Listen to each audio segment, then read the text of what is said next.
there, my crypto friends. Here's Bulldog Rod, and right across from me is Papa Ron, and we're at our favorite feed place. Having a feaster today at Golden Corral. Yeah. And I know what you guys are thinking. A couple of heavyweights at the smorgasbord. And let me tell you, we're going to be heavyweights today. I'm gonna be rolled out of here. That's right. Hey, we wanted to talk a little bit about the coin we were looking at. What coin we're looking at? I had a brain fart. Let's go the other way first. Okay.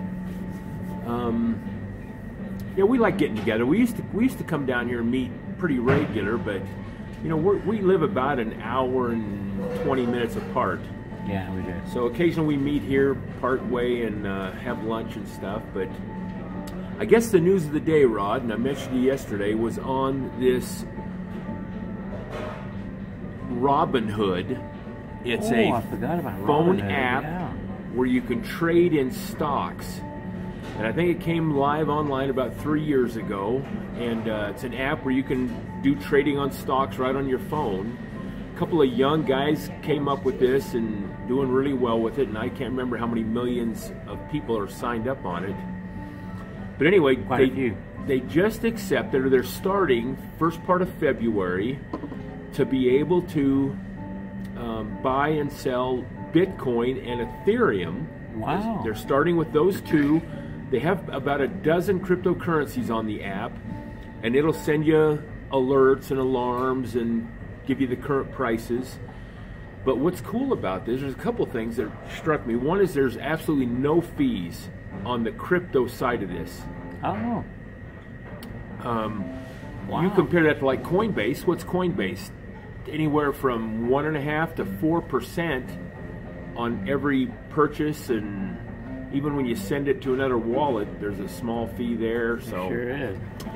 They say 80% of their clientele are millennials.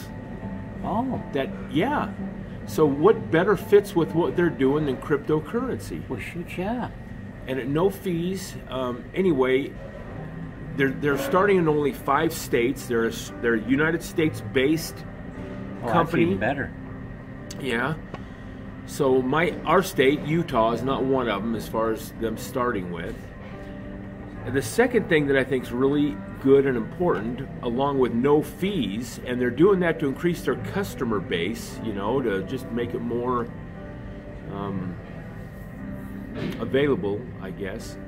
But the other thing I liked is this is another mainstream thing that's coming on board for crypto. The awareness factor is really live. It just keeps and growing. Well. Yeah, it does. And you can bet this is probably the start of several of these types of things in the works or coming probably within this year, I would bet. Oh yeah, definitely. That's going to be awesome. No, so anyway, it's called Robinhood. You got to get on a waiting list. So I signed up and I'm like number 288,000 or something, but oh my hell. And since it's not in my state anyway right now, or our state, I don't know how that's all going to work. But anyway, check into it. That could be very positive. Yeah. And what you do, I think, is you can be very profitable too. Yeah, and you can set your bank account up to it. I think to start with, you only can have like $1,000 limit, so that's not going to buy a lot of Bitcoin. Could buy a whole Ethereum though, close to it. Close to it. So you can immediately. I mean, they're hooked up with about 12 exchanges. So when you go in and see the price and go, I want to buy, it kind of puts a collar around your order. They validate that price is accurate, and then it secures it. So anyway, there's some articles out there about it. It's called Robinhood, and it's kind of talking about this awareness.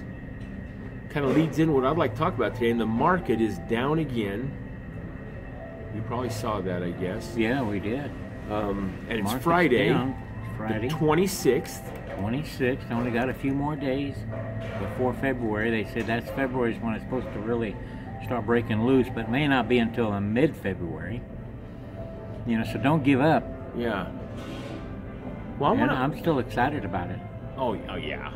Now, anytime it goes down, I want to buy. That's right. Everything's on sale. You know, we have done a lot of purchases this month. You know that? I was looking at my portfolio. I was going, oh my hell! I had no idea we bought that much. Yeah. We bought more last night, right? And more variety too. Oh yeah, we do a lot of variety. No, I'm going to make that purchase that we talked about last night when I get home. I didn't pull the trigger yet. I should have this morning, but had to drive up here and all. Yeah. We got on our Facebook channel, which is kind of new and up and coming and all that, and a Twitter, which I don't know anything about. Twitter, folks. Oh, jeez. I keep wanting to call it Tweety. You know, it's because I keep thinking of that little yellow bird and that Sylvester Tweety the bird, cat. yeah. And I don't want to call it Tweety. Folks, we totally get it if you don't want to sign up. Yeah, we're dinks. Yeah. At least I am. But on our Facebook page, we had a message from an author, Kudrin.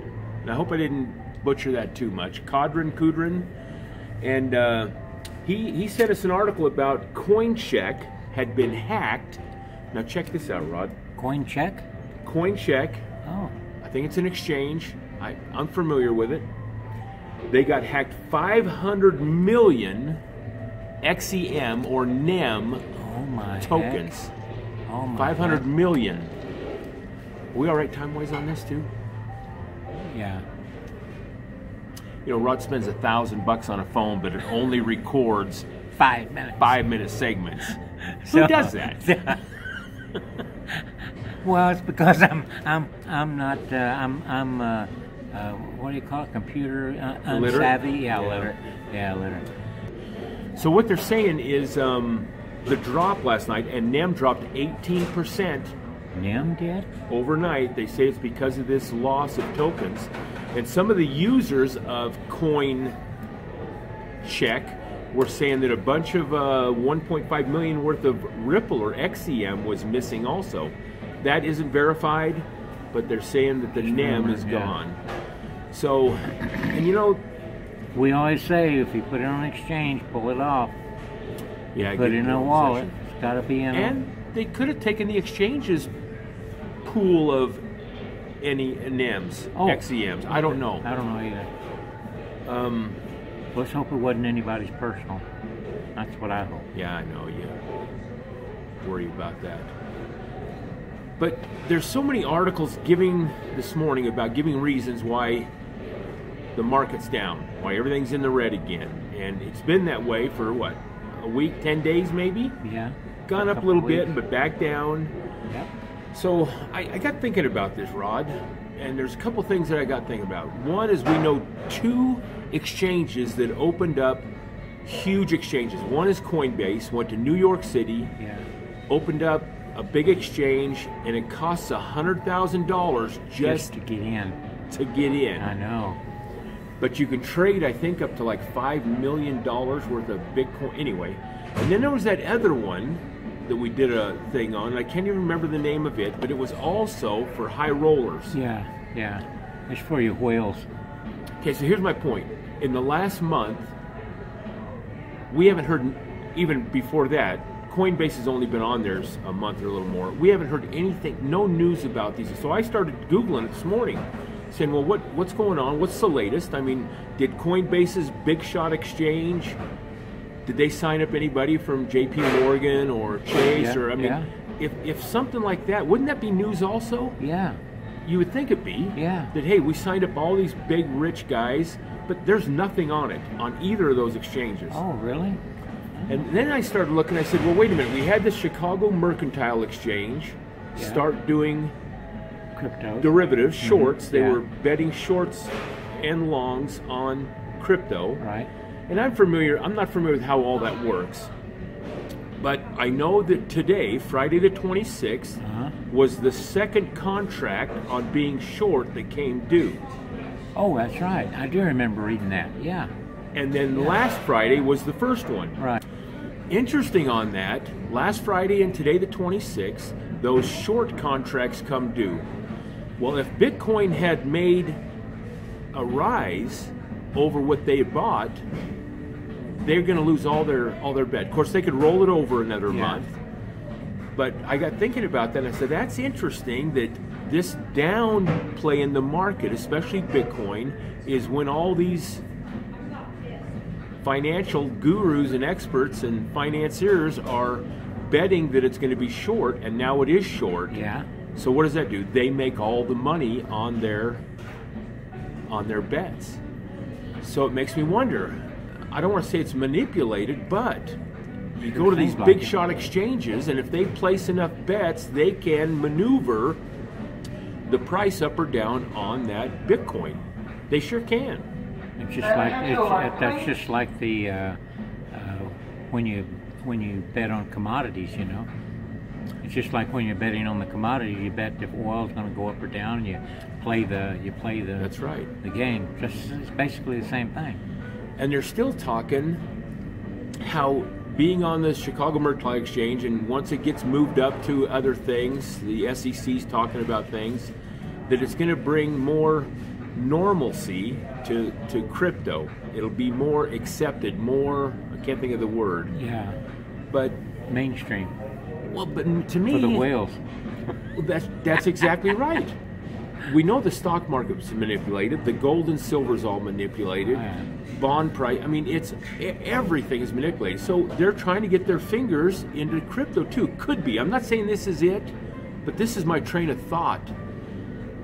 Yesterday and today. We're just cautious about it with those guys. Yeah.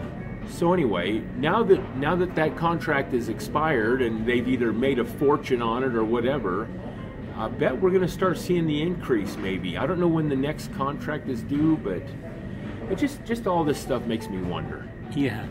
Well, it's good to wonder. It doesn't alarm us in any way, them being involved or the price, because with the amount of people, honestly, folks, we mention this every video. I know. The amount of people coming into this, it's just a matter of time. And thousands of people a day. Yeah. It's amazing. Matter of fact, before you got here, I was talking to the waitress, and she says, "You're the third person this week that's told me about Bitcoin." Yeah. And she goes, I'm curious about it, but so anyway, the word is getting out there. People are talking about it. And they become more familiar. 3 or 4 months ago, you see, have you heard about Bitcoin? No, I hadn't heard anything about cryptocurrency or Bitcoin. Now a lot of people do, yeah. So anyway.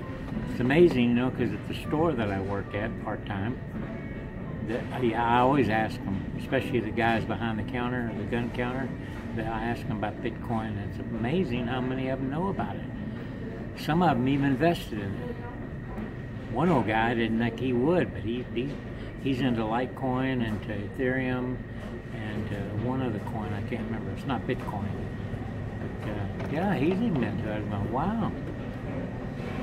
Well, it's that S-curve thing that has been mentioned a lot. Yeah. And we're coming up on mass adoption. I've heard that term used a lot on some of the videos. That's right. Mass adoption. And anyway, so the prices could be affected by this Japanese exchange that took a hit on them, or it could be manipulation right now. Who knows? But it's going to go. It's going to get to a point where they cannot. There'll be more people within it than outside trying to influence it. Yeah. More money maybe too. So that would cause the acceleration. You know, and then we have that big Chinese exchange that came in, and now going to Japan and to Korea, you know, making it easier to buy stuff. So that's going to make a lot more people come in, you know, to the exchange. Sure. I mean, to buy cryptos and things, and keeps that price. Now those countries, Japan and Korea, they say that, you know, 40% of the population are dabbling in crypto already. I mean, it's huge. I think that's what I read. Yeah. So, folks, just keep the faith. Now, Rod and I keep saying, now's the time to buy. You get your ducks in a row before the prices are too high. You can't afford them.